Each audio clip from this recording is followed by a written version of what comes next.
at you! You came here smelling of gutters and hunger, wearing stolen gold around your neck. Remove that necklace before I call the police. The plastic cup flew from Yuzo's hand. Coins scattered across the marble entrance as two security men twisted her arms behind her. Guests lifted their phones. Camera lights flashed. Nobody bent down to help her. Kemi Johnson stepped closer, her emerald heels crushing one of the coins. "Look at you," she spat. "You came here smelling of gutters and hunger, wearing stolen gold around your neck. Remove that necklace before I call the police." Uzo clutched the pendant. "No, Ma. It belongs to me." Kemi grabbed the chain. Then a deep voice cut through the crowd. "Take your hands off that, woman." Everyone turned. Billionaire Dare Balogun stood beside his cobalt blue car, staring at the broken moon-shaped pendant against Uzo's chest. His phone slipped from his fingers. His late wife had made only one necklace like that, for their missing daughter. And the woman wearing it was begging outside his own charity gala. Do not leave this story halfway, because that necklace was only the first piece of a truth buried for 15 years. Comment your city and local time below. Subscribe, and stay with us until the final secret is exposed. For 3 full seconds, the entrance of the Grand Meridian Hall became silent. Not quiet, silent. Even the traffic on Amadou Bello Way seemed to pull away from that moment. The cameras remained raised. The security men still held Uzo, but their hands had loosened. Kemi's fingers were frozen around the necklace chain. Dare Balogun did not move. The moon-shaped pendant was small, no bigger than the top of a teaspoon. One side curved smoothly. The other side had a tiny uneven bite near the lower edge, where Ronki's hand had slipped with the cutting tool. She had refused to correct it. "Perfect things have no memory," she had once told him. That was 22 years ago. Now the same imperfect moon lay against the chest of a thin young woman whose faded blue-green dress had been repaired in 4 places with orange thread. Dare's driver bent to pick up the phone. "Sir?" Dare raised one hand without looking at him. "Leave it." His voice was low, too low. Kemi released the chain as if it had become hot. "Olga Dare, thank God you have come," she said quickly. "This girl has been causing trouble since afternoon. She tried to enter the event without invitation. When my staff stopped her, we discovered she was wearing jewelry that resembles something from your late wife's foundation photographs." "Resembles?" Dare asked. Kemi's mouth opened, but no sound came out. Uzo tried to pull her arms free. "Sir, I did not steal anything. Please tell them to leave me." One of the guards tightened his grip again. Dare turned his eyes to the man. "I said, take your hands off her." The guard released Uzo at once. The second one followed. Uzo stumbled forward. Her left leg dragged slightly before she caught herself. She bent and began picking the scattered coins from the marble. That simple action did something terrible to Dare. The necklace had shocked him, but the way she gathered the money broke through him. 1 coin at a time, head bowed, as if being treated like rubbish was an ordinary part of her day. Guests moved back to make space, not because they respected her, but because they did not want her dusty fingers touching their shoes. A woman in a ruby-red dress whispered to her friend, loud enough for Uzo to hear. "These people are becoming too bold." She saw one old photograph online and decided to manufacture a family connection. The friend laughed. Uzo did not look up. Dare looked at both women. Their laughter died. He stepped closer to Uzo, then stopped 2 meters away. He wanted to touch the pendant. Every part of him wanted it. But something in the way Uzo folded her hand around it warned him that object might belong to his past. Her body belonged to her. "Where did you get it?" he asked. Uzo stood slowly. "I have had it since before I can remember." Kemi gave a sharp laugh. "Before she can remember? Sir, you see, This is the language of fraud. Empty words, no dates, no receipt, no witness. Uzo's eyes moved to Kemi, and fear passed across her face. Dare saw it. It was not the fear of an embarrassed beggar standing before a rich woman. It was the fear of someone who knew what would happen later behind a closed door. "What is your name?" Dare asked. "Ease." The answer came too quickly. Then her fingers touched the pendant. A crease formed between her brows. "Sometimes another name enters my head." Dare's heart struck hard against his ribs. "What name?" Uzo looked at the giant event banner behind him. Dare Balogun's face smiled down from it. She wore a white dress with champagne-colored embroidery. Beneath her photograph were the words "dignity without begjing." Uzo's breathing changed. "I don't know." Kemi stepped between them. "Olga Dare, please. This is a charity gala, not a roadside theater." "You are grieving, she can see it. These street people know how to press where pain is soft." Dare's eyes narrowed. "Move, sir. I am protecting you. You are blocking me." The difference landed like a slap. Kemi shifted aside. Uzo looked at Ronki's picture again. A song touched the edge of her mind. Not the whole song, only a broken line, a woman's voice. Warm, slightly off-key. Then rain. The smell of petrol, a blue door. Her knees weakened. "She used to sing wrongly," Uzo whispered. Dare stopped breathing. Ronke had loved old high-life songs, but she never remembered the second line correctly. She would replace missing words with humming and insist that the original singer had made the mistake. Dare took one step forward. "What did you say?" A police siren sounded from the road. Uzo turned towards it. The color left her face. "No!" Kemi seized the moment. "Officer! Over here!" she shouted. Uzo backed away. "No, Ma, please. I did not steal." "You will explain at the station," Kemi said. "Maybe 2 nights inside will wash the lies from your mouth." Dare raised his voice. "Nobody is taking her anywhere." But Uzo was no longer hearing him. She had heard Kemi's warning too many times. No target money, police. Refuse instructions, police. Ask about your documents, police. Try to leave New Dawn, prison. She turned and ran. Her left leg slowed her, but panic gave strength to the rest of her body. She pushed through the line of guests, struck a flower stand, and disappeared between 2 parked buses before Dare's security team understood what was happening. "Find her," Dare ordered. Kemi touched his arm. "Sir, let her go. She is unstable." Dare looked down at her hand. Kemi removed it. "Who called the police?" he asked. "I did. She attacked my staff. She was the one being held. She resisted lawful security. This is not a prison, Mrs. Johnson." "No, sir. It is a humanitarian organization."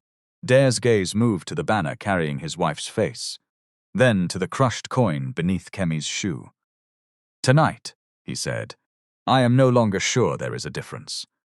Inside the hall, the string quartet continued playing because nobody had told them to stop. Waiters moved between tables carrying trays of sparkling drinks. 1,000 white roses lined the stage. Each table had a card explaining that 75,000 naira could store a homeless life.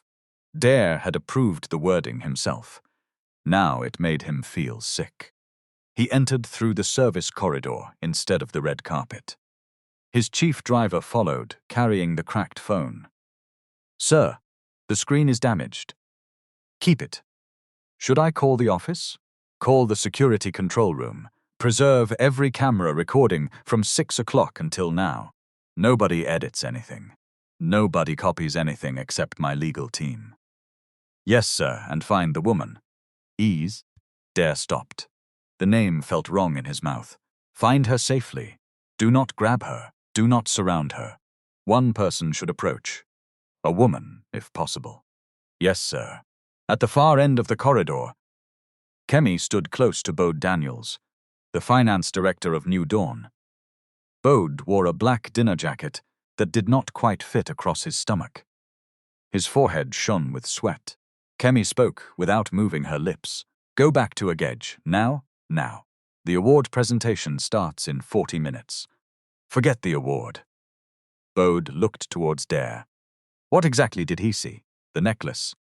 Bode's face tightened. You said it was locked in your safe. It was. She must have taken the duplicate key. Then we have a problem. Kemi smiled at a passing donor and lowered her voice further. We have a file.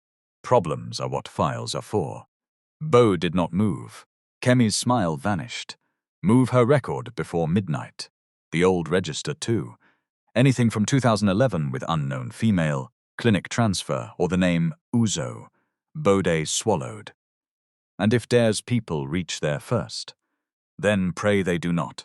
36 minutes later, Uzo reached the footbridge near the bus stop, with only 320 naira left in her cup.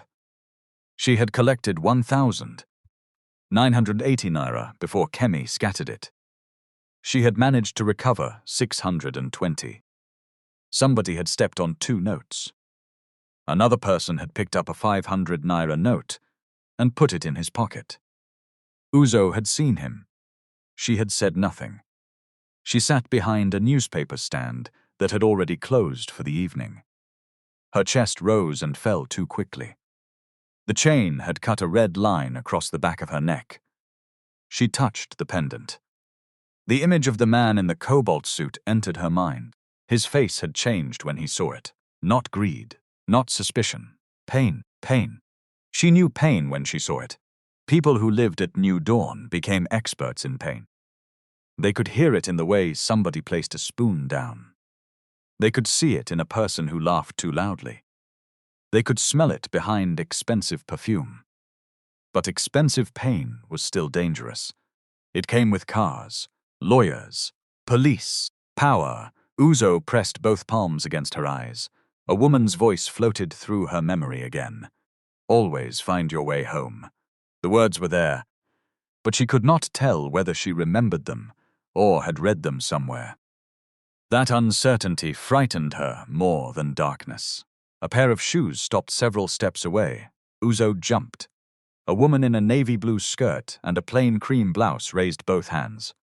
My sister, easy. I will not come closer. Uzo looked behind the woman. No uniform, no van, no crowd. Who sent you? Mr. Balogun's office. My name is Simi Coker. I work with a public hospital support team. I am not police, and I am not security. No. His people called the event clinic after you ran. The clinic called our outreach desk because they recognized me. Uzo squeezed the cup. I am fine. You are bleeding. It is small. Small blood is still blood.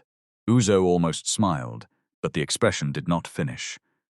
Simi sat on the low concrete edge, still keeping her distance. Can I ask whether you have somewhere safe to sleep tonight? Yes. The answer was too quick again. Simi noticed. New Dawn? Uzo's eyes sharpened. How do you know? The orange thread on your wrist. Their residents wear it during fundraising events. Uzo pulled her sleeve down. It is not a prison. I did not say it was, but you were thinking it. Simi looked at her carefully. I was thinking you are defending the place while your body is afraid of returning there. Uzo stood. I have to go. Mr. Balogun wants to speak with you. I don't want to speak with him. That is your right. Uzo paused. Nobody at New Dawn used those words. You're right. The phrase sounded like something meant for people with documents. Will he send police? She asked. Not if you refuse. Rich men do not hear no. Some do. Some must be taught. Uzo studied her face. Simi did not smile. She did not offer money. She did not raise a phone to take a picture. That made her more believable. Tell him I did not steal the necklace, Uzo said. I will. And tell him I don't know his wife. Simi nodded. Uzo turned away. Then she stopped. Her picture made my head hurt. What kind of hurt? Like a door trying to open where there is no handle. Simi's expression softened. Do you want medical help? No. Do you want my number? I don't have a phone. Simi took a small card from her bag and placed it on the concrete between them. You can keep it or leave it. Your choice. Uzo looked at the card. She did not pick it up until Simi had walked 20 meters away. By 10:47 that night, Uzo returned to New Dawn Transition Center. The building stood behind a high wall in Ajagi. A painted sign showed smiling hands holding a sunrise. Under it, in green letters, were the words, "No one is beyond restoration." The front gate opened only after she knocked 4 times, paused, then knocked twice. Inside, 19 metal beds filled a room built for 12 people. 2 ceiling fans moved warm air from one side to the other. A fluorescent tube flickered above the washroom door. Nobody asked Uzo what had happened at the gala. They had already seen the video. A television station had posted part of it online. In the clip, Kemi's insult remained. Uzo's explanation had been cut. An older resident called Faith reached for her hand, but Uzo shook her head. Cameras had taught all of them to be careful with kindness. Sometimes Kemi called comfort conspiracy. The night supervisor pointed towards the office. "Madame is waiting." Uzo entered. Kemi stood behind the desk, still wearing her emerald suit. Her ruby brooch caught the light. Bode sat beside the filing cabinet with his laptop open. On the desk lay a form and a blue pen. Kemi did not ask Uzo to sit. "How much did you bring?" Uzo placed the cup down. 620 naira. Your target was 11,700. They scattered the money. You allowed them. Uzo stared at her. Kemi leaned forward. "Do you know how much transport, feeding, and accommodation cost this organization every day? Do you think light bills are paid with tears? I did not ask to go to the gala. You were not sent there to enter. You were sent to stand outside and make people feel generous." Bode looked down at his keyboard. Kemi tapped the paper. "Sign." Uzo read slowly. Her schooling had stopped and started so many times that long sentences took effort. The statement said she had purchased the necklace from an unknown trader at Oshodi in 2024.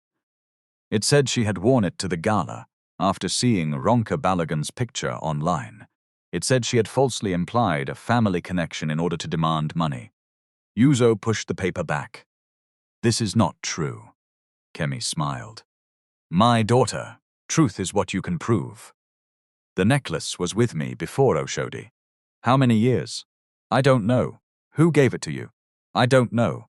Where is your birth certificate?" Uzo's jaw tightened. "You keep my documents." "You arrived with no documents. That is not what you used to say." The room changed. Bode stopped typing. Kemi's smile remained, but her eyes hardened. "What did I use to say?" Uzo spoke carefully. "That there was a clinic paper, that it was old and useless." Kemi came around the desk. "You are confused. I remember." "No, you imagine. Your head has always been unreliable." She reached for the necklace. Uzo stepped back. "Give it to me." "No." Kemi's palm struck the side of her face. The sound was small. The silence after it was not. Bode looked towards the door. Kemi lowered her voice. "If that man decides you are his daughter, people will ask where you have been. Then they will ask who cared for you. They will ask questions you are not educated enough to answer. Do you understand?" Uzo held her cheek. "I understand you are afraid." For the first time that night, Kemi lost control. She grabbed Uzo's neck, unclasped the chain, and pulled it away. "You ungrateful street rat. I washed lice from your hair. I gave you a name. Without me, you would have died beside a gutter." "You gave me a target," Uzo said. "Every day." Kemi pushed her against the wall. "You will sign the statement, or Faith and the others will be moved. There are farms outside Lagos that need workers. People there do not ask too many questions." Uzo looked at Bode. He looked away. Kemi locked the necklace inside the lower drawer. "No dinner. Laundry room tonight." Uzo picked up the unsigned form. For one moment, Kemi thought she had won. Then Yuzo tore it in half. The pieces fell between them. Kemi's face became still. "Take her," she told the supervisor. In the laundry room, Uzo lay on folded sacks beside two industrial buckets. Her cheek burned. Her stomach tightened with hunger. Through the wall, she could hear the residents settling into their beds. At 11:32, the generator went off. Darkness filled the room. Uzo reached under the hem of her dress and removed a tiny notebook wrapped in nylon. She had hidden it there for 9 months. Each page carried dates, initials, and amounts. Faith, 8,400. Mercy, 12,200. Unknown man, transferred after complaint, 15,900. Yuzo, 11,700. Target, 620 returned after gala attack. She wrote slowly in the darkness, using the light that entered beneath the door. Then she added one more line. Madame took necklace again. Mr. Dare Balogun recognized it.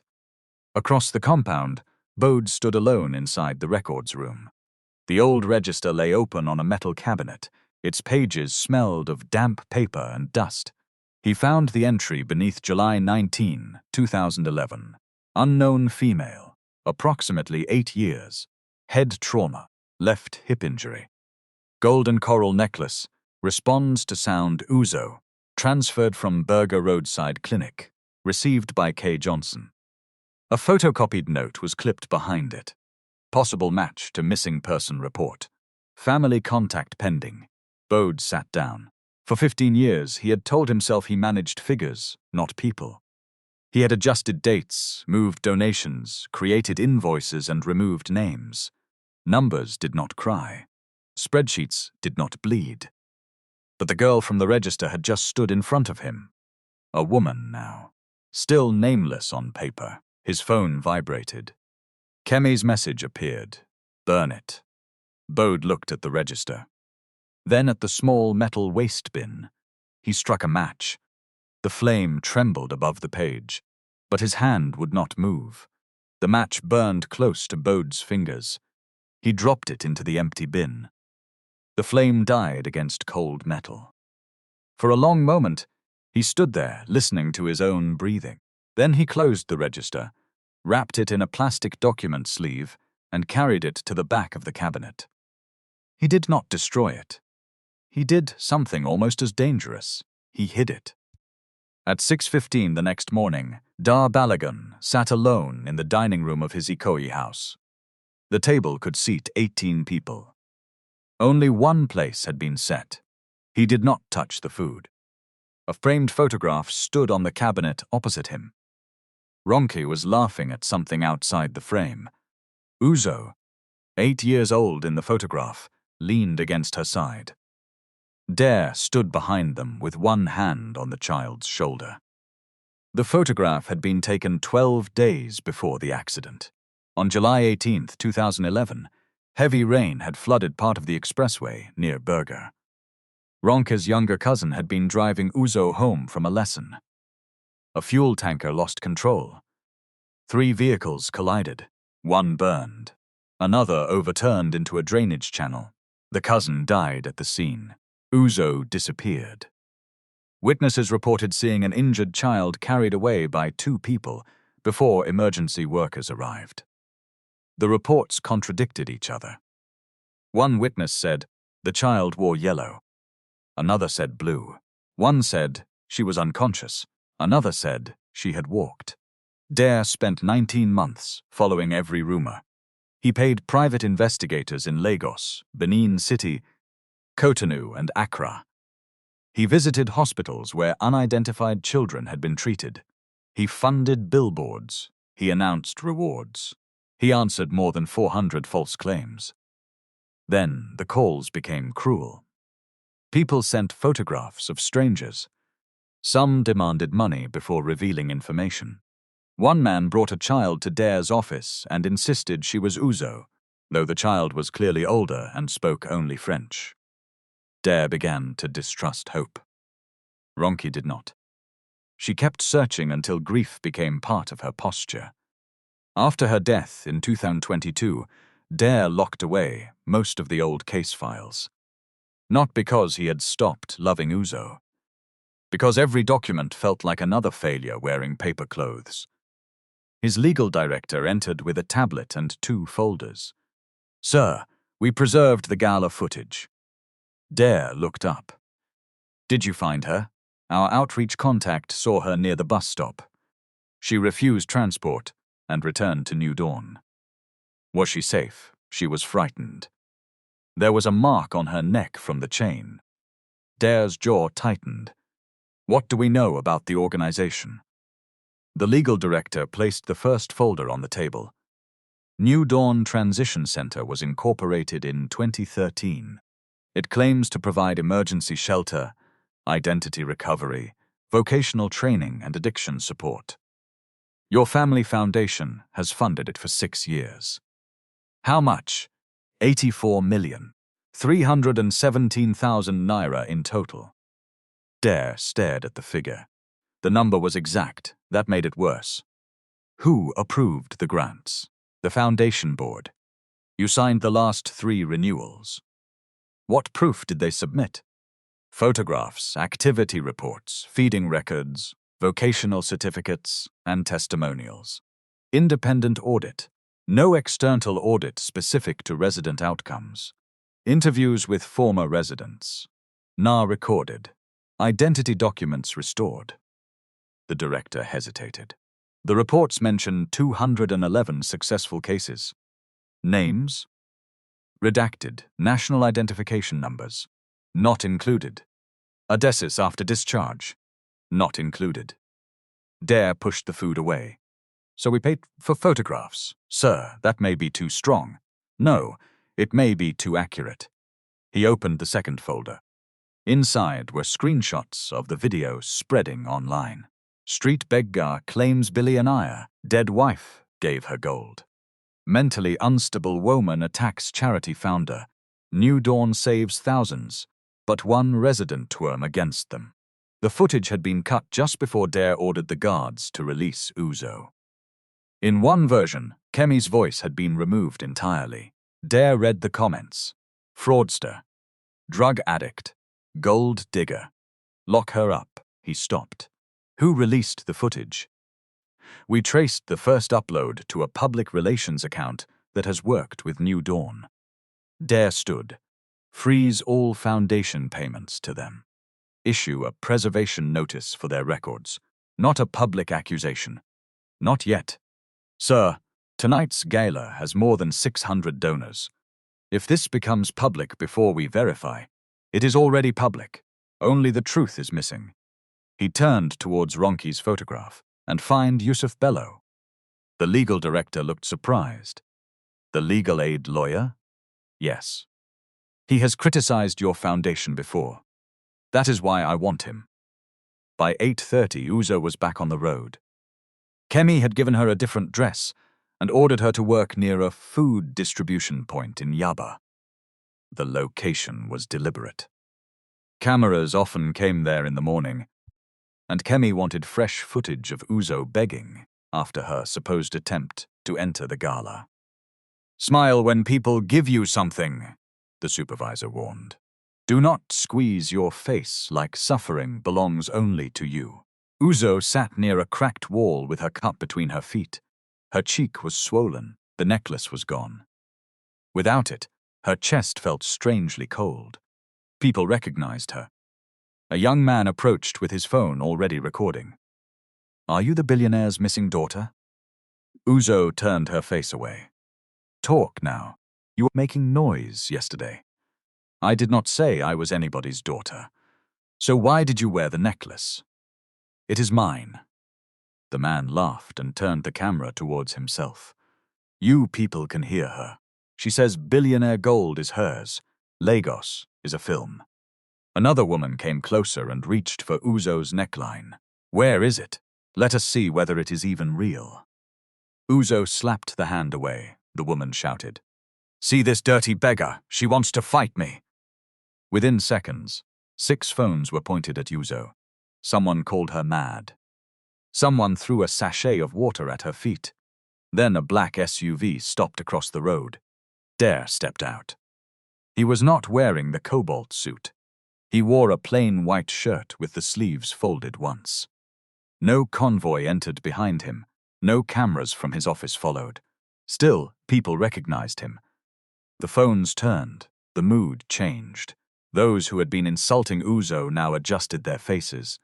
"Sir, we were only trying to help," the young man said. Dare walked past him. He stopped 3 meters from Uzo. "Good morning." Uzo stared at the cup. "I did not call you. I know. Your people found me yesterday. I asked them to make sure you were safe. I was not safe after they left." The sentence cut him. Dare glanced at the swelling on her cheek. "Who did that?" Uzo looked up. "Will you buy the answer?" "No.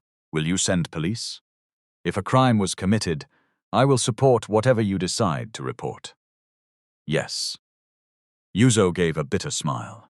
Rich people like that word when they want to sound kind. Dare accepted the blow. "I came to ask if you would agree to a medical examination and a DNA test." The crowd leaned closer. Uzo noticed. Her eyes hardened. "So now you want to collect my blood in public?" "No, in a hospital." "Your hospital?" "Any hospital you choose." "Your doctor?" "Any doctor you choose." "Your result?" "Our result." Uzo stood, leaving the cup on the ground. "You saw a necklace and decided you own the person wearing it." A murmur moved through the crowd. Nobody spoke to Dare Balogun that way. Dare did not raise his voice. "No, that is what you did," I asked. "You came with a car, staff, and people who already know your name. I came with nothing. When people like you ask, it sounds like an order." Dare looked around at the cameras. She was right. He turned to the crowd. "Stop recording." Nobody moved. Dare's driver stepped forward. "You heard him." Uzo shook her head. "Leave them. They only obey because he is rich." A man in a dark grey suit approached from the other side of the road. He carried a worn leather bag and walked with the calm impatience of somebody accustomed to difficult rooms. "Mr. Balogun," he said, "you are making a private request in front of strangers. That is not consent." Dare recognized him. Yusuf Bello. Sir Yusuf turned to Uzo. "My name is Yusuf. I work with a legal aid center in Yaba. Simi contacted me because you may need independent advice. I do not work for Mr. Balogun." Uzo looked from him to Dare. "Who pays you?" "Sometimes grants, sometimes nobody on time." For the first time that morning, a small laugh escaped her. Yusuf continued. "You do not have to give blood today. You do not have to enter his car. You do not have to answer questions in front of these people. If you choose to test, both samples should be collected independently, documented and sealed. You should have your own representative. No result should be published without your agreement." Dare folded his hands in front of him. "I accept that." Yusuf looked at him. "Accepting another person's rights is not generosity, sir. It is the minimum." Dare's driver shifted, offended on his behalf. Dare raised a hand. "He is correct." Uzo studied Dare again. "What if the test says I am not your daughter? Then I will still make sure nobody punishes you for wearing what belongs to you.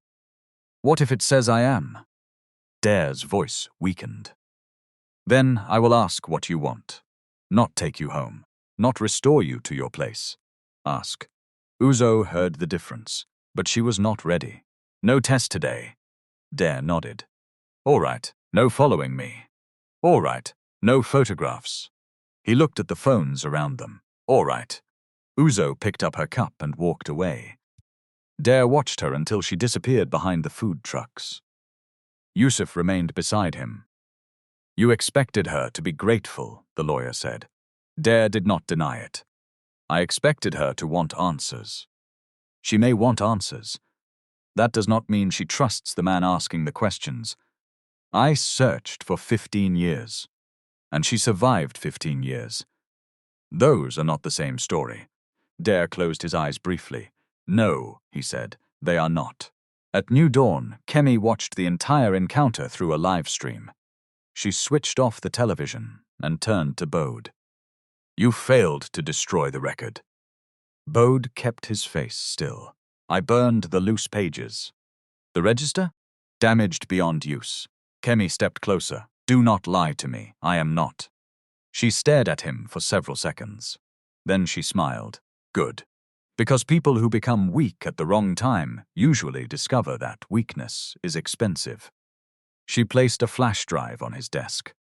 "Create a new intake file for ease. Arrival date, November 3, 2018. Found at Oshodi Bus Park. No jewelry. No known relatives. History of delusions and theft." Bode looked at the drive. "That medical claim requires a doctor's report. Use the old clinic template. The doctor retired. Then he will not complain." Bode rubbed his forehead. "Kemi, this thing is moving beyond accounts. It moved beyond accounts 15 years ago." He looked up. Kemi had said too much. She knew it. The room held the mistake between them. Bode spoke slowly. "What happened 15 years ago?" Kemi's face became unreadable. "You joined New Dawn to manage money. Continue managing money." She walked out. That afternoon, Uzo returned with only 4,600 naira. Kemi did not strike her again. She did something more careful. She gathered all the residents in the main room and placed Faith's small travel bag on the floor. "Because one person has decided to fight the hand feeding her," Kemi announced, "some people will be transferred to our agricultural rehabilitation partner outside Lagos." Faith began to tremble. She was 58 and walked with a cane after an untreated injury. "Madame, please. I cannot work on a farm." Kemi smiled. "Fresh air will help your body." Uzo stepped forward. "This is because of me." "No," Kemi said. "It is because this house cannot carry disobedience on its head. You said I should sign a lie." A murmur moved through the room. Kemi turned sharply. "Mind your mouth. You took my necklace. I secured stolen property. It is mine. Then prove it." Kemi lifted Faith's bag. "Sign the statement before 6 o'clock, and nobody leaves." Uzo looked around. The residents avoided her eyes. Not because they blamed her. Because they were afraid hope would make them visible.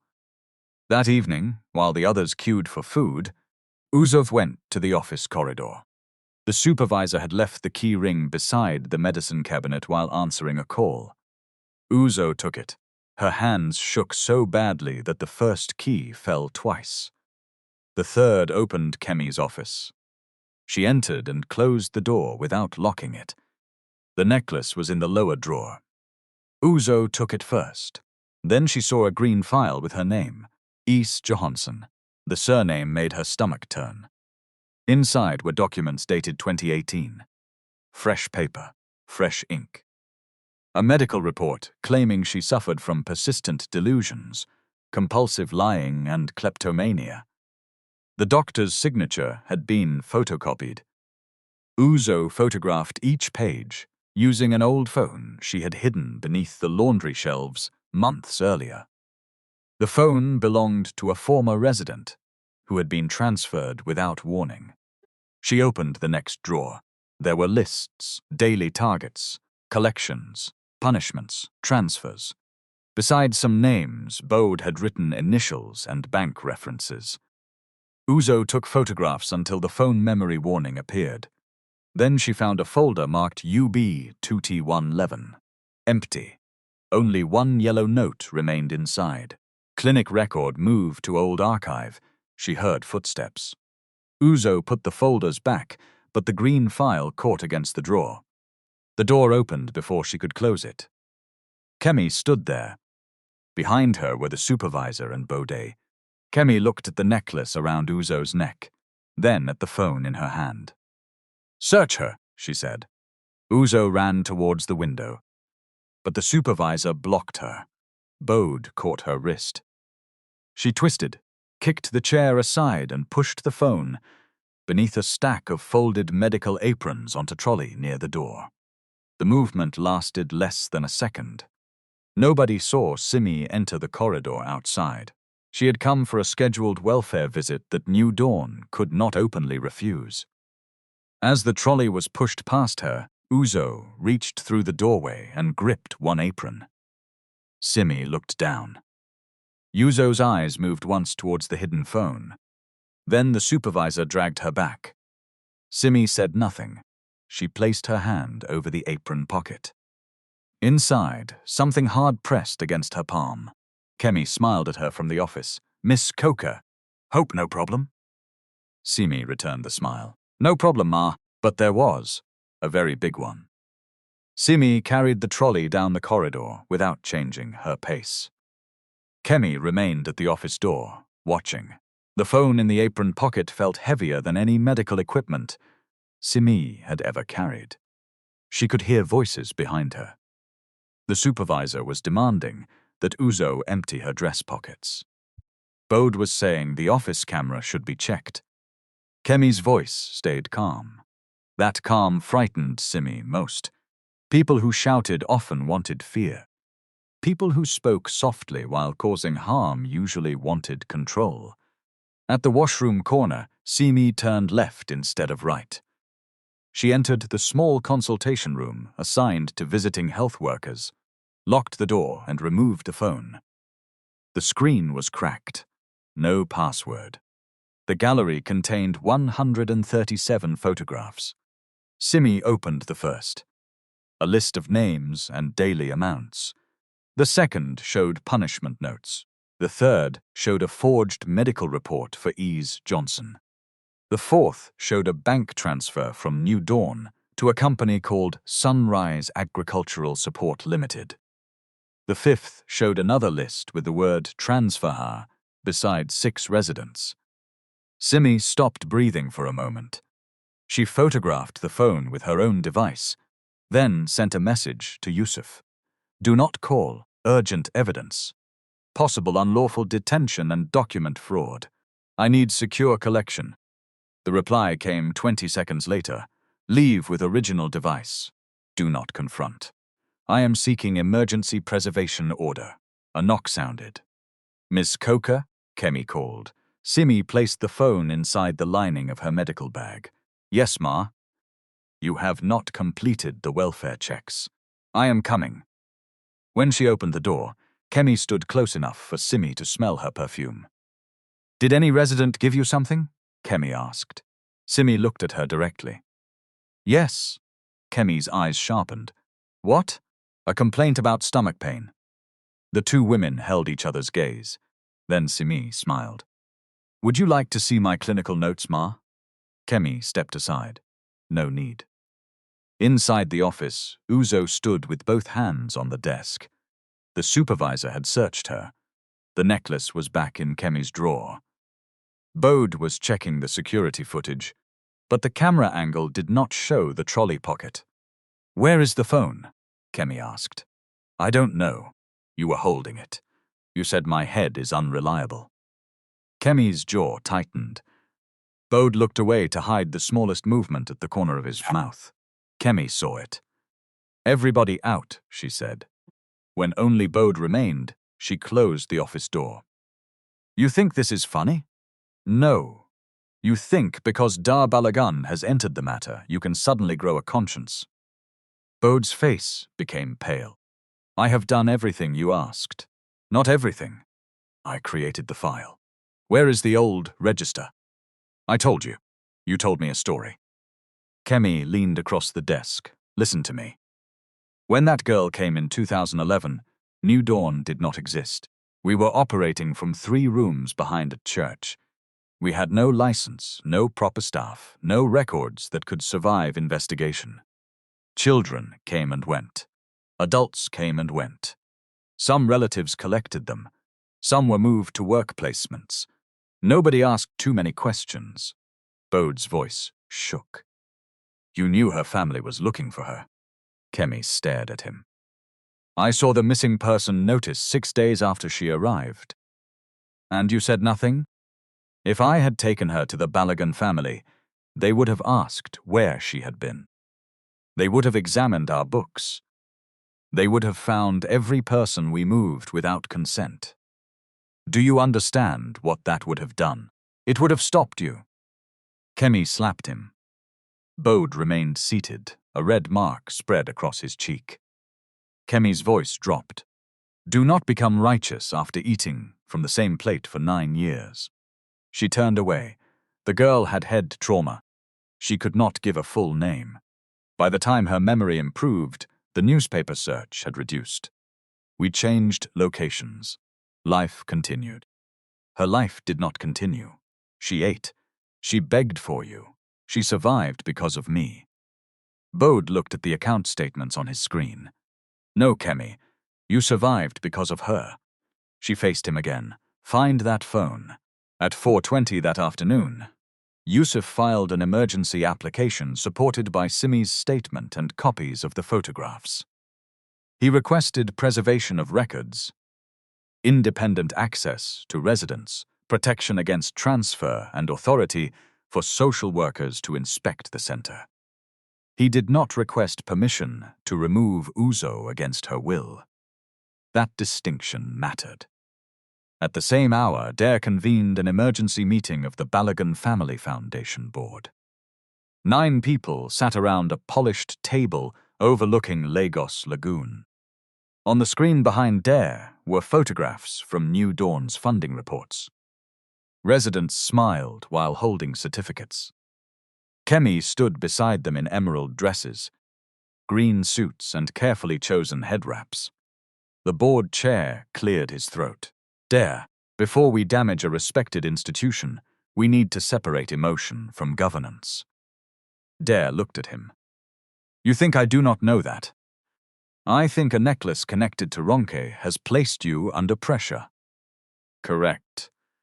That is why an independent investigation should have started before I entered this room. A board member opened a report. New Dawn has met every documentary requirement. Documentary, Dare repeated. Did we speak to one former resident? No. Did we verify 211 restored identities? The names were protected for privacy. Privacy is not a substitute for verification. Dare, NGOs operate under difficult conditions. So do the people they claim to serve. He placed a printed photograph on the table. It showed Uzo on the ground outside the gala while guests recorded her. This happened beneath a banner carrying my wife's face. Our foundation paid for that banner. We paid for the event. We paid the organization whose founder ordered guards to hold a woman while she tried to take a necklace from her neck. The chair leaned back. What are you proposing? Immediate suspension of funds, external forensic audit, direct interviews with residents through independent legal representatives, a review of every image used in our campaigns, and a public statement admitting that our oversight failed. The room erupted. A public admission before facts are complete. Shareholders will connect this to the group. You will destroy donor confidence. Dare waited until the voices faded. Confidence built on ignorance deserves to be destroyed. The chair's expression hardened. You are allowing guilt to run a foundation.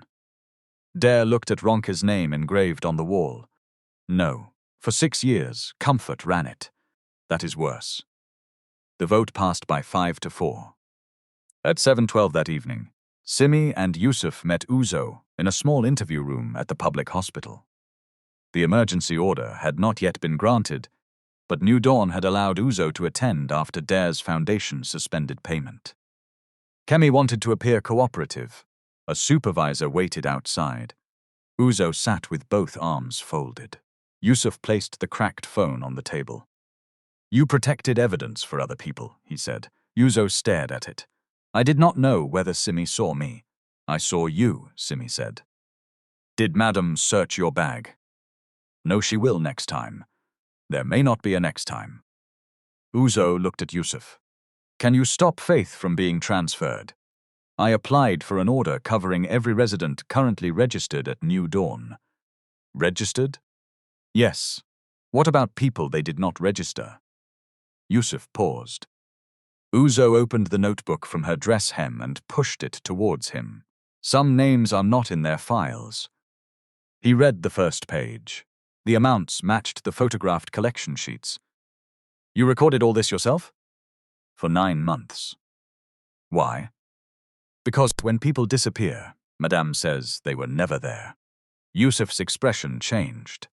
How many? I know 16 who are still inside. 6 others were moved. One man complained that his identity card was being used. 2 days later, they said his family collected him. He had no family. Simi sat beside Uzo, not too close. Do you know where the transfers went? Madame says farms. Sometimes people return after months. They do not talk. Yusuf closed the notebook carefully. This is more than your identity case. It was always more. The door opened. Dare stood outside. He had come alone except for his driver, who remained down the corridor. He did not enter. Yusuf looked at Uzo. He asked to speak with you. You can refuse. Uzo watched Dare through the doorway. What does he want? Dare answered from outside. To offer you somewhere safe to stay. I told you not to follow me. I did not follow you. Mr. Bello called my office because my foundation may have funded what is happening. Yusuf nodded once, confirming it. Dare continued. There is a private apartment available near the hospital. No cameras.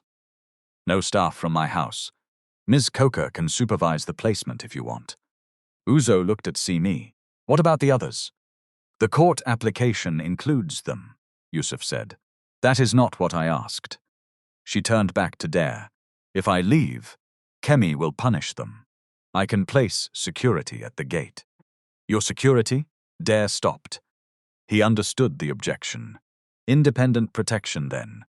Faith must see a doctor. Mercy needs her identification papers. Everybody must speak to a lawyer without Kemi in the room, and no one should use our pictures for your foundation. Dare nodded. I agree. Uzo's eyes narrowed. You agree too quickly. They are reasonable conditions. They are not conditions, they are rights. Dare almost looked at Yusuf. He stopped himself. Yes, he said, they are rights. Uzo leaned back. You came because I may be your daughter. Who will come for people who belong to nobody rich? The question remained in the room. Dare could have answered with a speech. He did not. I should have come before I knew about the necklace, he said. I did not. That is my failure. Uzo looked away. The honesty disturbed her more than an excuse would have done. The next morning, the court granted an interim preservation and protection order.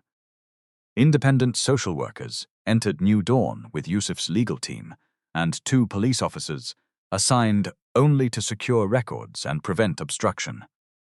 Kemi welcomed them at the gate, with cameras waiting. We have nothing to hide, she announced. She wore green again. Always green.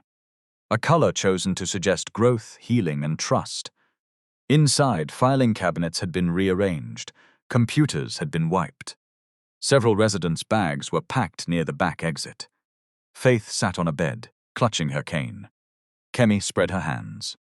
Voluntary transfers. Better opportunities outside Lagos. Yusuf read the court order aloud. No resident is to be moved until independent interviews are completed. Kemi smiled at the police officers. This lawyer is turning charity into war. Uzo stood near the door in her faded blue-green dress and orange scarf. No, Ma, she said. You turned shelter into business. Kemi's eyes flashed. You are poisoning everybody because one billionaire looked at you twice. Uzo did not move. Open the document room. The social workers began private interviews. One by one, residents described confiscated identity cards, withheld money, threats, and forced fundraising. Some denied everything at first. Then they learned Kemi was not listening through the door. The truth came slowly. Fear had trained it to crawl. In the archive room, Yusuf found empty shelves where records from 2011 to 2013 should have been. Where are the old files? He asked. Kemi shrugged. Flood damage. In dry season, pipes do not consult the weather. Bode stood behind her. His hands shook. Uzo noticed. She approached him, while Yusuf questioned the supervisor. "Where is the register?" she whispered. Bode stared straight ahead. "I don't know. You do. If I speak, I go down with her. You were already with her." Bode looked at Kemi. For 9 years, he had hidden behind that fact. He had not started New Dawn. He had not received the injured child. He had not made the first cruel decision. He had only made every later decision easier. That truth left him nowhere to stand. "Back cabinet," he whispered. "False panel." Uzo called Yusuf. The officers removed the lower wooden board. Behind it lay the old register in a plastic sleeve. Kemi's smile disappeared. Yusuf opened to July 19, 2011. Nobody spoke. The entry was still there. Unknown female. Approximately 8 years. Head trauma. Left hip injury. Gold and coral necklace. Responds to sound. Uzo, received by K. Johnson. Kemi recovered quickly. Anybody could have written that. "The ink and paper can be dated," Yusuf said. "Then date them." "We will." Dare arrived after the evidence had been sealed. He remained outside until Uzo agreed to see him. She was sitting under a mango tree behind the center, turning the pendant between her fingers. The court officers had recovered it from Kemi's drawer and returned it to her with a signed property receipt. Dare stopped several steps away. "They found a register," Uzo said. "I heard. It says Uzo." Dare's eyes filled, but he did not step closer. "My daughter's name was Uzo." "Was? Is?" She watched him. "Tell me something the internet does not know." Dare's throat tightened. He thought of birthdays, private jokes, childhood illnesses. Then he understood. She was not asking for proof. She was testing whether he remembered a person or only a missing child. "You hated bananas," he said. "Not the taste, the strings. You would remove every string and line them on the edge of your plate. Your mother said you were conducting an inspection." Uzo's fingers stopped. A picture entered her mind. A white plate, thin yellow strings, a woman laughing. The memory came with no date, but it carried warmth. Dare continued. "You had a small burn mark under the dining table. You knocked down a candle during your 7th birthday. You hid beneath the table because you thought your mother would be angry. She crawled under with you and stayed there until the guests began looking for both of you." Uzo pressed one hand against her mouth. The blue door opened in her mind. Beyond it, a dining room, a table, a dark mark underneath. She stood too quickly. Her left hip protested. She caught the tree trunk. Dare moved forward by instinct. Uzo raised her palm. He stopped. "I need a test," she said. Dare's face broke. "Yes, but not your way. 2 laboratories. Yusuf sees the samples. Simi sees the result before anybody tells the press. Nothing goes online." "Agreed. And if I am not your daughter, you will still help the people here." Dare looked towards the building funded with his family's money. "I will help, because we should have protected them, whether you were here or not." Uzo nodded once. "Then I agree." The samples were collected the following day at a public teaching hospital in Yaba. Uzo chose the room. Yusuf watched the swabs being labeled. Dare's legal team stood outside. The sealed kits were sent to 2 accredited laboratories under separate tracking numbers. No photographer was allowed inside. No announcement was issued. While completing the medical examination, a radiographer noticed an old surgical screw in Uzo's left elbow. "Have you ever had surgery?" she asked. Uzo shook her head. "I don't remember." The serial number was faint but readable. Hospital archives traced it to a procedure performed when Dare Balogun was 6 years old after falling from playground equipment. The surgeon's notes recorded the exact implant batch and placement. Yusuf called Dare into a private office. "This supports identity, but it does not replace DNA," he he said. Dare held the copied record with both hands. Ronka's signature appeared at the bottom of the consent form. He had forgotten the date. She had not. Her handwriting leaned slightly to the right. Dare touched the page, then withdrew his finger as though the paper could feel him. "Do not tell Uzo as if this settles everything," Yusuf warned. "Let Simi explain it carefully." Dare nodded. He had spent most of his adult life giving instructions. Now every meaningful step required him to wait. It was painful. It was also necessary. Waiting did not become easier. It became more honest. For the next 5 days, Uzos stayed in a small, supported apartment near the hospital. It had 1 bedroom, a narrow kitchen, and a balcony facing a wall painted pale yellow. The first night, she slept on the floor beside the bed. The mattress was too soft. The silence was too complete. At new dawn, silence usually meant somebody was being punished in another room. In the apartment, silence meant nothing was happening. Her body did not believe that yet. Simi visited each morning. She never entered without knocking. She asked before opening windows, before moving a chair, before discussing the old case. Those small permissions began teaching Uzo something difficult. Safety was not only the absence of violence, it was the presence of choice. On the 3rd morning, Simi placed 3 objects on the table: a copy of the 2011 intake entry, the old surgery record, and a printed photograph of Ronke. "We can talk about any of these," she said, "or none." Uzo stared at the photograph. Ronk was standing in a workshop. Her fingers were darkened by polishing compound. A half-finished pendant lay on the table. "She made jewelry." "Yes, that is why the moon is not straight." Simi smiled gently. Dare said she made it by hand. "Mr. Balogun." "Mr. Balogun," Simi corrected. Uzo touched the picture. "People keep asking what I remember. Sometimes I remember after they ask.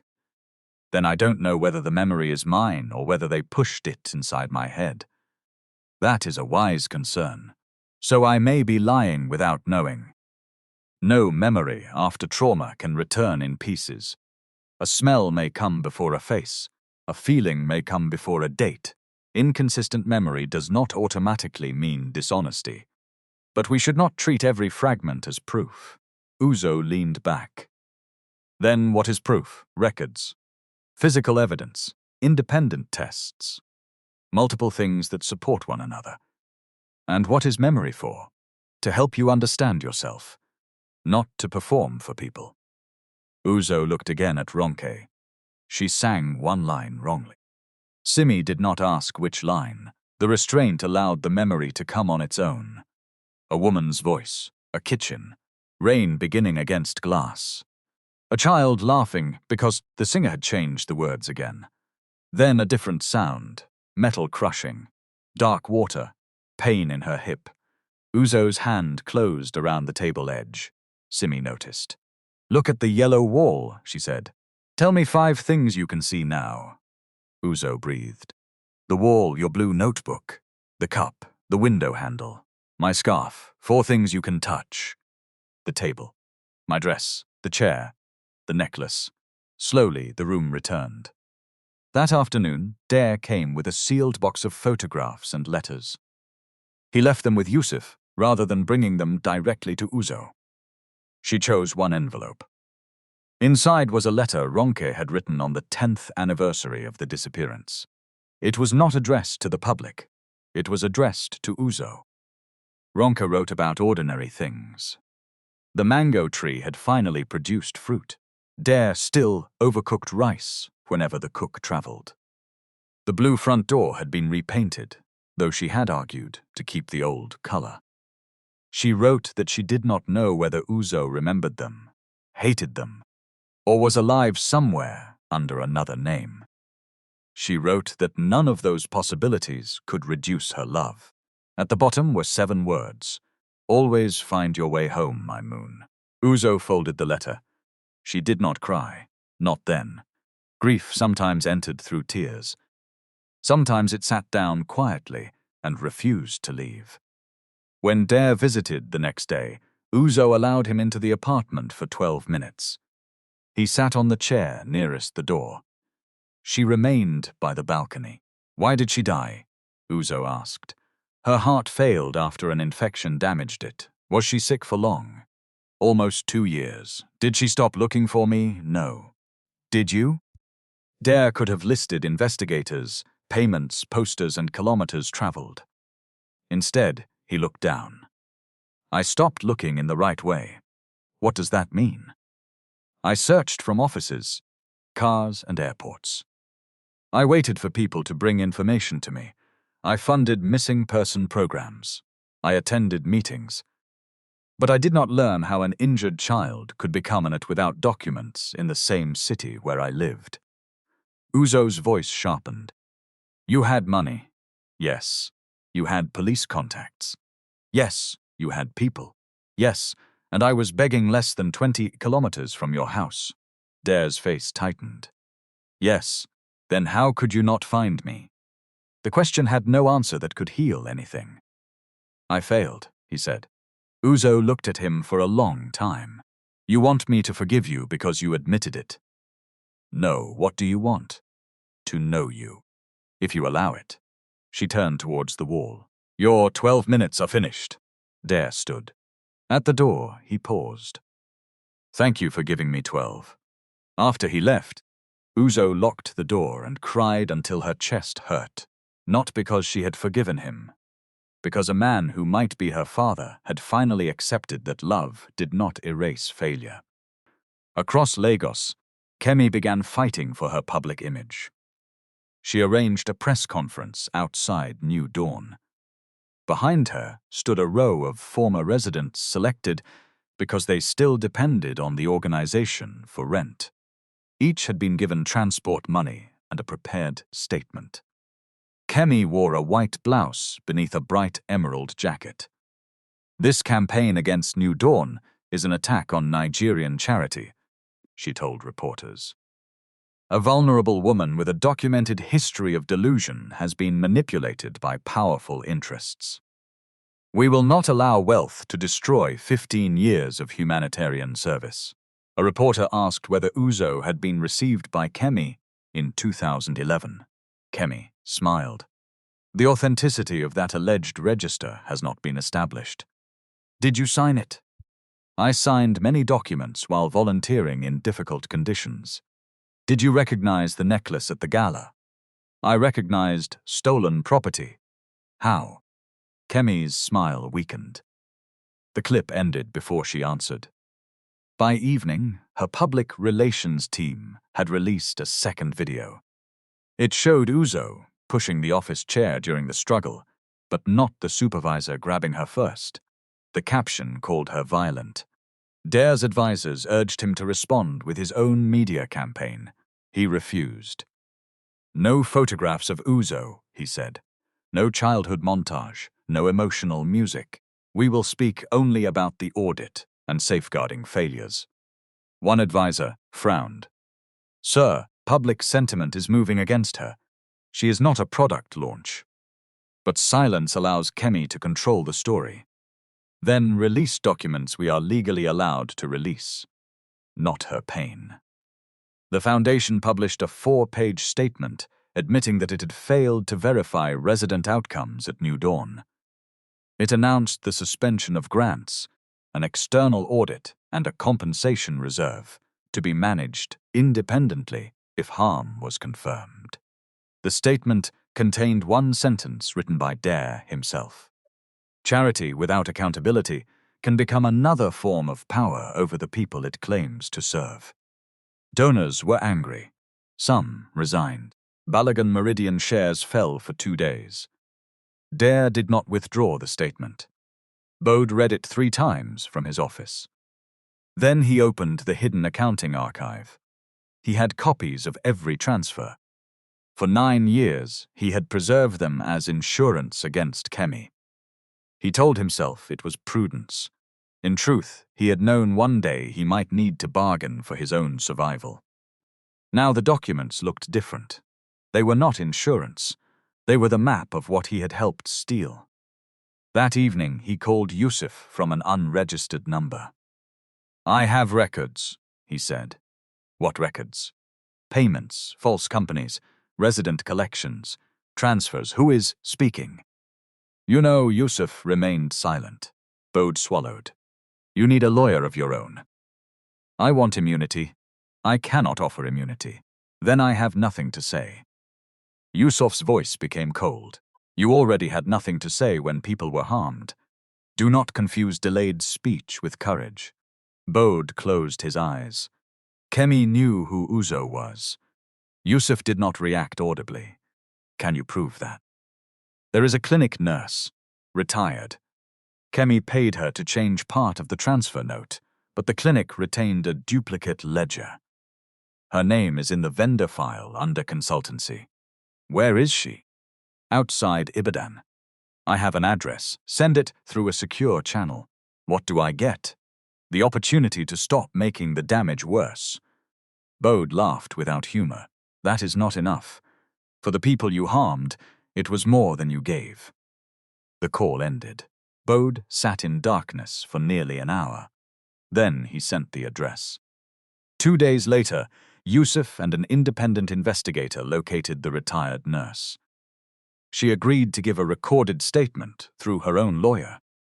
She still had a carbon copy page from the Burger Clinic ledger. The entry stated that the injured child wore a gold and coral pendant and repeatedly responded when staff said Uzo.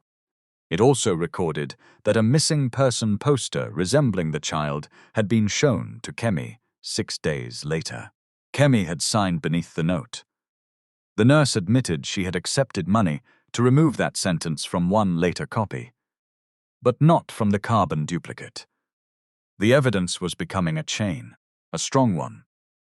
The following morning, both DNA laboratories notified Yusuf that their reports were ready.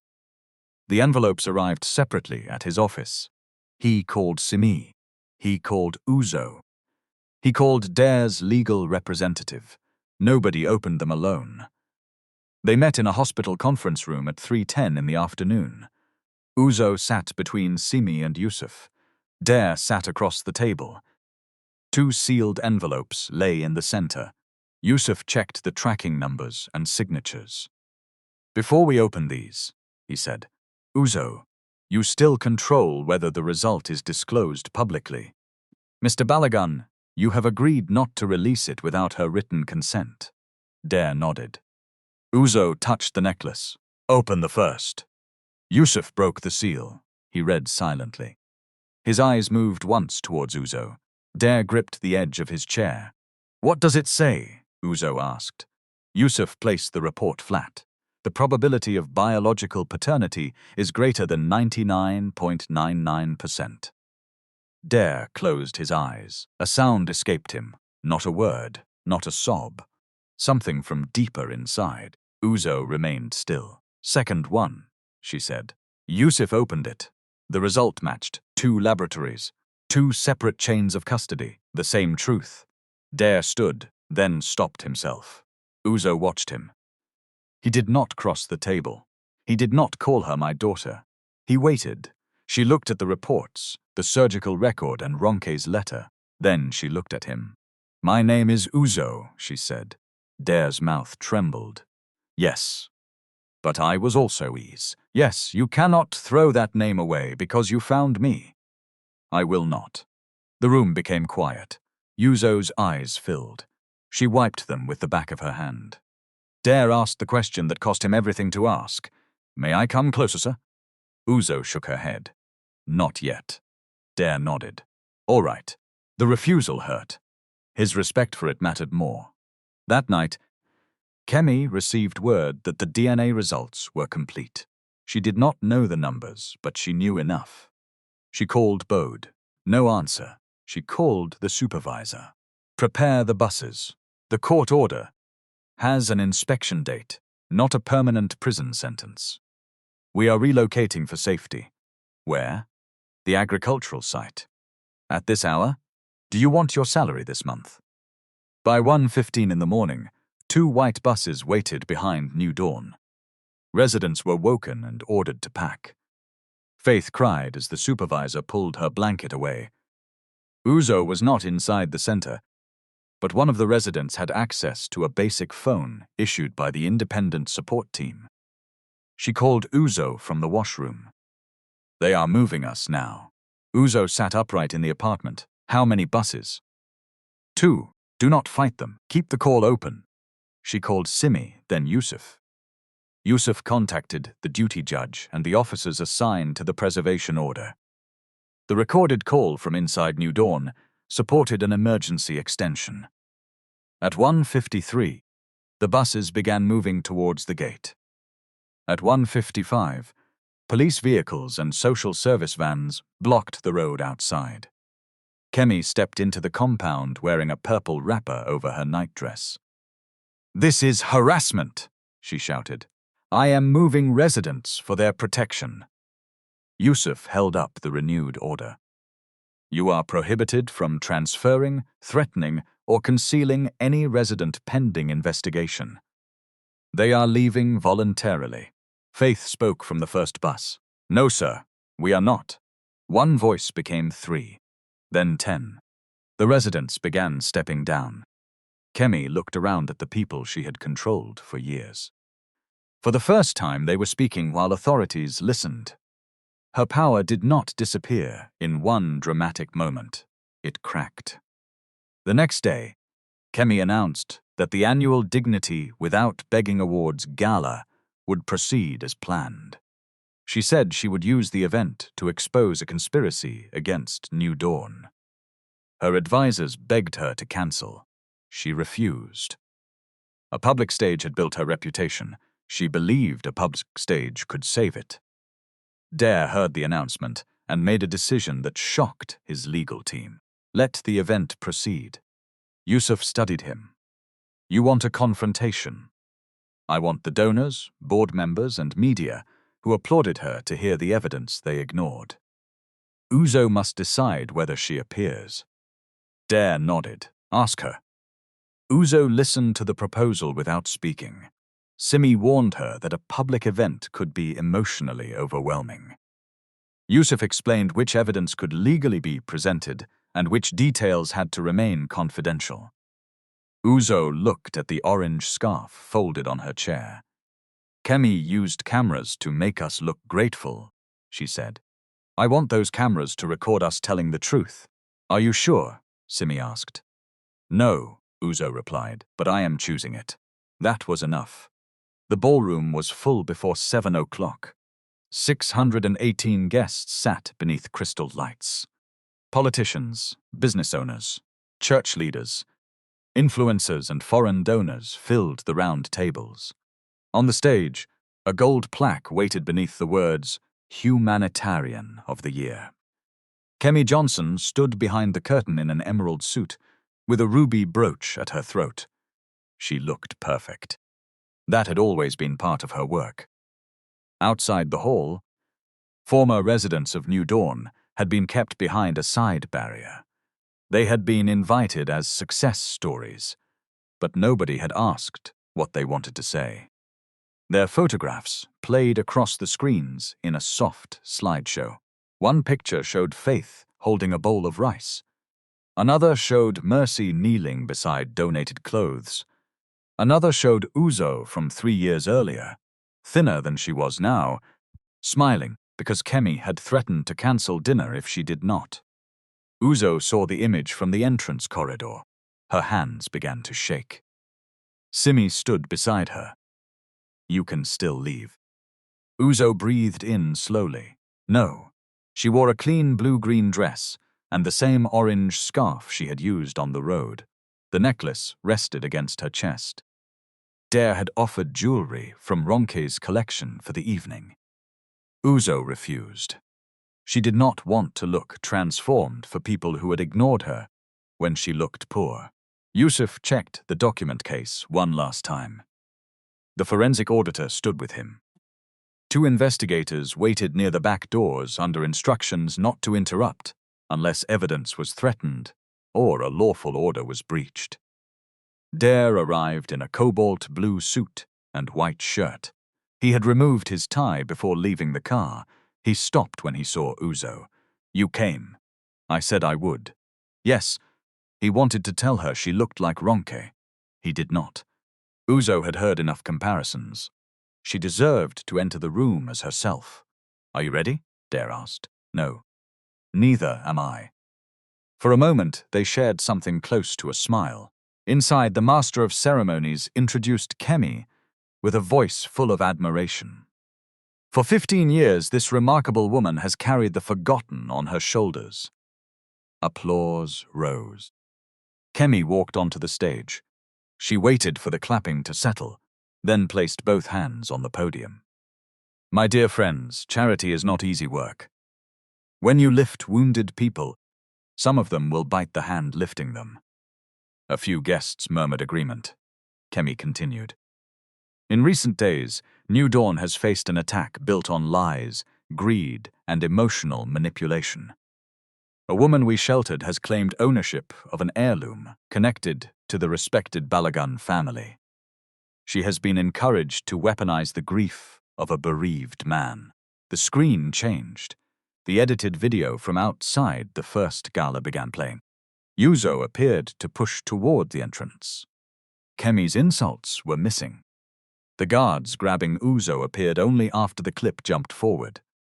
Kemi looked into the cameras. This woman has a history of unstable behavior, theft, and delusion. Yet because she may be useful to powerful people, her lies have been placed above 15 years of humanitarian service.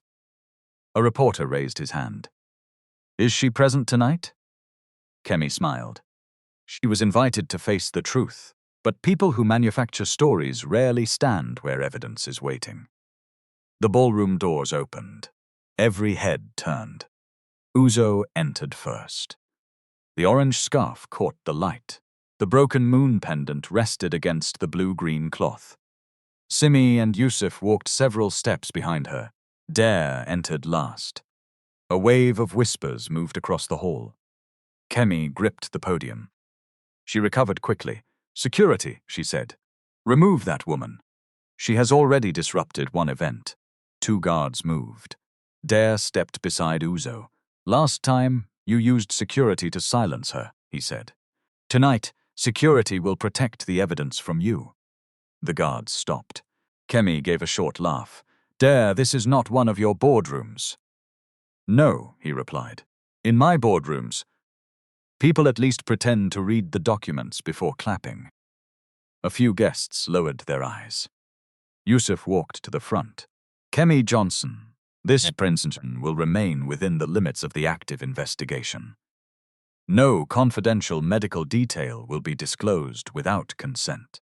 Dare Balogun has authorized the release of specific identity findings and evidence concerning New Dawn." Kemi's face changed at the name. "Dare Balogun." Uzo took the microphone offered by the master of ceremonies. "My name was given back to me through evidence," she said. "Not through money. Not through a photograph. Not because a billionaire pointed at me and claimed me." The room became still.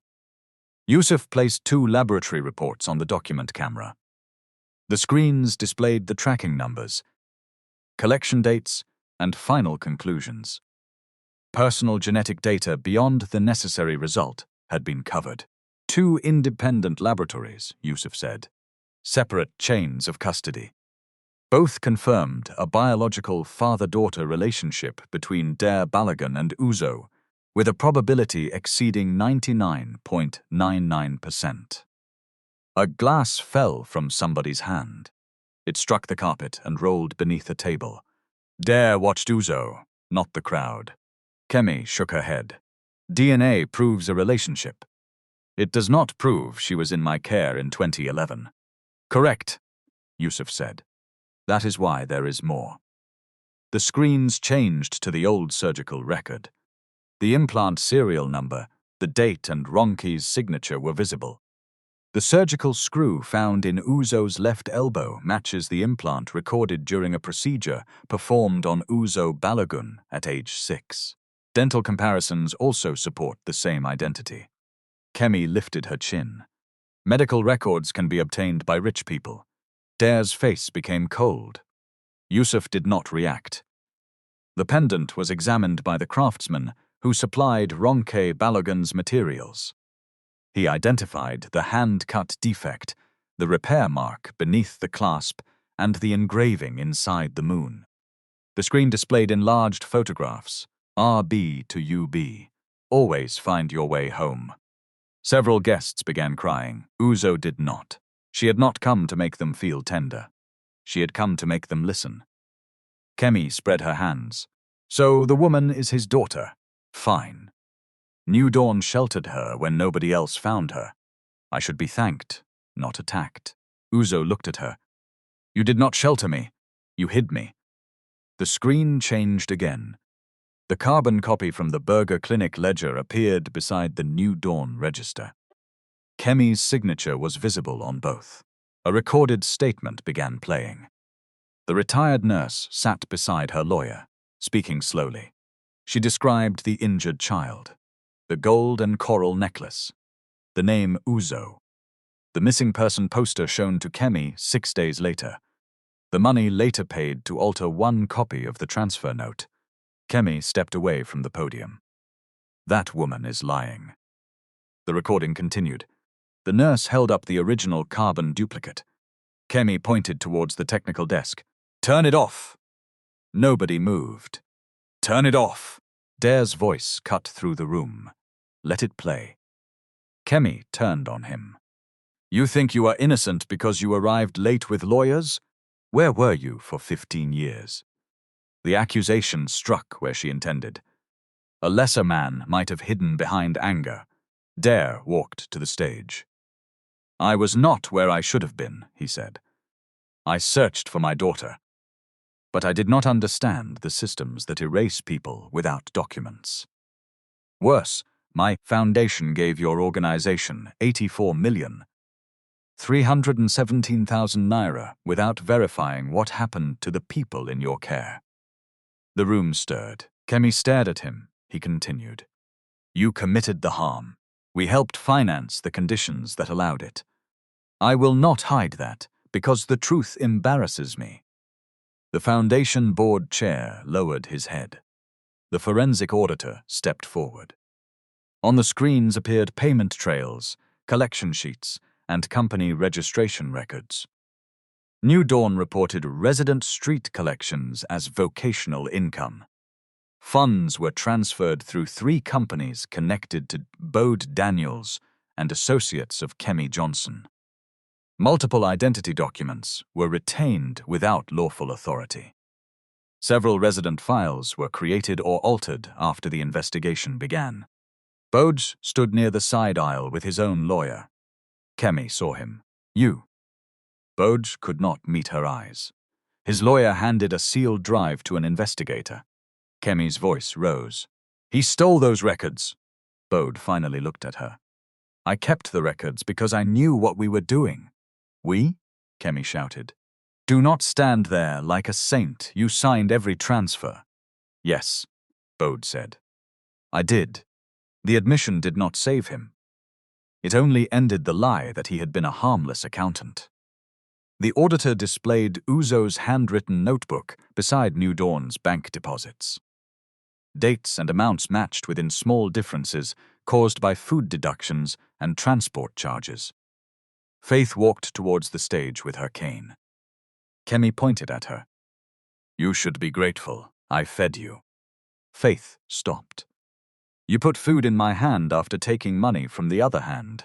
Mercy followed, holding an envelope containing the identity card recovered from Kemi's safe. One by one, other residents came forward.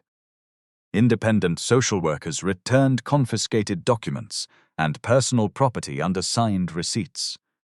The award plaque was removed from the podium. No announcement was made. The empty space said enough. Kemi looked at the guests who had once competed to take photographs beside her. Nobody moved to defend her. She turned to Uzo. After everything I did for you, this is how you repay me. Without me, you would have died beside a gutter. Uzo walked onto the stage. Her voice was steady. You gave us food so you could photograph the plate. You gave us beds so you could own our bodies.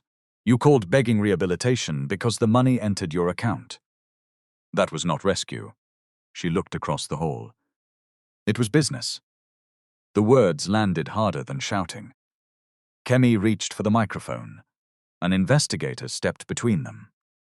Mrs. Johnson, you are required to remain available while the preservation and questioning orders are executed. You are not being convicted here. You may contact your lawyer. That sentence mattered. The ballroom was not a courtroom. Applause was not justice. Evidence still had to be tested. Charges still had to be filed. Defenses still had to be heard. But Kemi's ability to control the story had ended.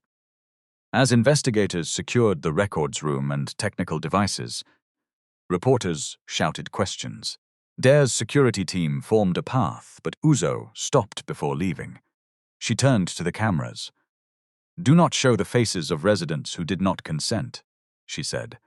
Our suffering is not free content. Several cameras lowered. Not all, but enough to mark the beginning of a different rule. Outside the hall, the night air touched Uzo's face. Her knees felt weak. The entire building seemed to move behind her. Dare stood nearby, leaving space between them. Are you all right? He asked. No. He nodded. Neither of them pretended otherwise. Uzo looked at his hands. May I hug you? Dare asked. The question trembled. For 15 years he had imagined finding his daughter. In every imagination he ran to her. He lifted her. He held her while the world disappeared. Reality required permission. Uzo stepped forward. Dare opened his arms only after she moved. She pressed her face against his chest. His body shook once, then again. He held her carefully, as though love could be strong without becoming a cage.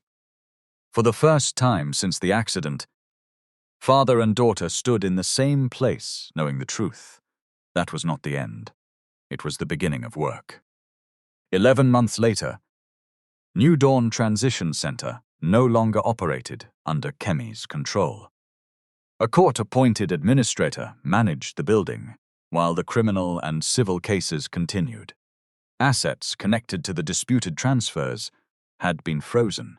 Recovered funds were placed in a compensation process supervised independently from the Balogun family. Kemi and Bode faced charges relating to fraud, unlawful retention of property, falsification of records, and coercive labor practices. Their lawyers contested parts of the case. Hearings were scheduled.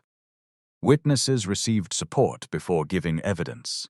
Justice moved slowly, but it moved with records this time. Faith received treatment for her leg and moved into supported housing. Mercy recovered her identification documents and enrolled in a paid catering program. Other former residents received legal assistance, medical care, counseling, and help tracing relatives where they chose to do so. Nobody was forced to tell a dramatic story in exchange for help. Dare funded much of the recovery program, but he did not chair it. Half of its advisory council consisted of people who had experienced homelessness or loss of identity documents. Financial reports were published every quarter. Complaints went to an outside office. The first time Dare attended a council meeting, Faith interrupted him twice. He listened both times. Uzo did not move into the Balogun mansion. She chose a modest apartment near Yaba, with support available when she needed it.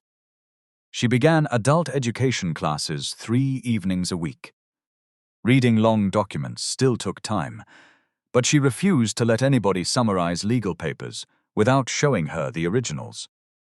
On official documents, she used Uzo Balogun. On the first page of her new notebook, she wrote another line. Ease survived. Uzo came home. I will not bury either of them. Every Saturday morning, Dare visited. At first, they ate breakfast in silence. Uzo removed every string from her banana and placed the strings along the edge of the plate. Dare noticed. He said nothing. The next Saturday, he brought overcooked rice. Uzo tasted it and frowned. So the letter was true. What letter? Mum said you spoil rice whenever the cook travels. Dare laughed. It was the first time she had heard him laugh without sadness entering immediately after. Some weeks were good, some were not. Uzo became angry when he asked too many questions. Dare became quiet when she spoke about sleeping in the laundry room. Once, he offered to buy the whole apartment building after the water stopped for one day. Uzo stared at him. Normal people call a plumber. Dare called a plumber. Healing did not arrive like a convoy. It came in small, repeated acts. Knocking before entering, asking before touching, listening without defending. Returning the next Saturday. On a warm morning in May, Dare stood at the door after breakfast. "I will see you next week," he said. Uzo was washing 2 cups at the sink. "Okay," he opened the door. "Dad." Dare stopped. His hand remained on the handle. He turned slowly. Uzo did not make a speech. She did not cry. She simply held out the food container he had forgotten on the table. "You will need this." Dare took it. "Thank you." His voice almost failed on the second word. He left before emotion made him embarrass both of them. Uzo smiled after the door closed. Months later, she stood at the entrance of the Ronki Identity and Dignity Center. The center helped adults recover birth records, national identification numbers, medical files, and legal names. Its policies were printed in plain language on the wall. No photograph without consent. No story required for service. No donor granted access to private records. No person turned away because they could not prove wealth, family, or social status. Uzo wore an orange blouse and a soft blue-green skirt. The moon pendant carried its old scratches. She had repaired only the clasp.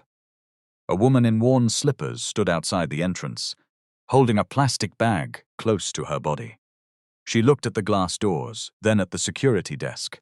Fear told her she did not belong inside. The guard began to rise. Uzo raised one hand.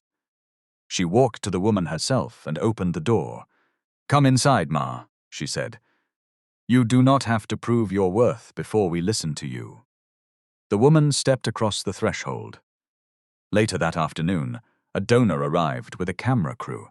He had paid for 47 identity applications and wanted photographs for his company newsletter. The request sounded harmless. It even sounded generous. Uzo asked whether the applicants had agreed. The donor looked surprised. "My company paid for the program," he said. "Surely one group picture is not too much." Uzo placed the consent forms in front of him.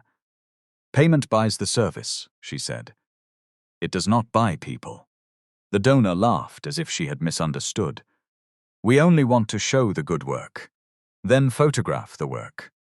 Photograph the forms, the printers, the training room, and the empty chairs. Do not photograph a person who believes refusing you may cost her help." Dare was standing near the reception desk. Months earlier, he might have softened Uzo's words to protect the donor relationship. This time, he remained silent.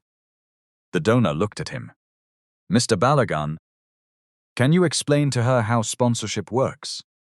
Dare answered without hesitation. She has explained it correctly. The camera crew packed away their equipment.